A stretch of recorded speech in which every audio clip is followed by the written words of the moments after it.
Mən 13 yaşında atamı itirəndə mən oldum ki, öz başına da başladım ki, bunlara maraq yaranmağa məndə ki, bunlar neynirlər belə. Başladım mən də onlar kimi eləməyə.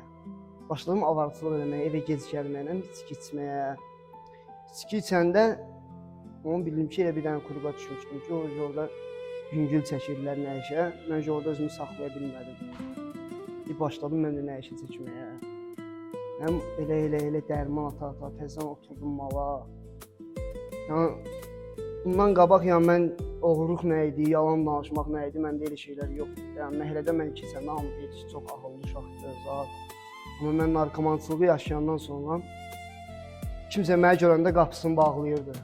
Ki, totu gəlir, nəsə oğurlayacaq qapıdan.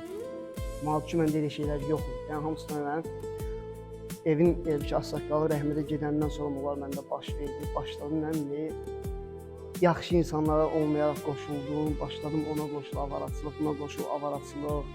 Yəni çox diblər yaşadıq da, elə ki, evin hər şeyini satmışdım. Evdə heç nə yox idi. Yəni bir şey ki, evdə yəni nəinki, qonşulara girirdim, başlayırdım oradan oğurluq elə, buradan oğurluq elə.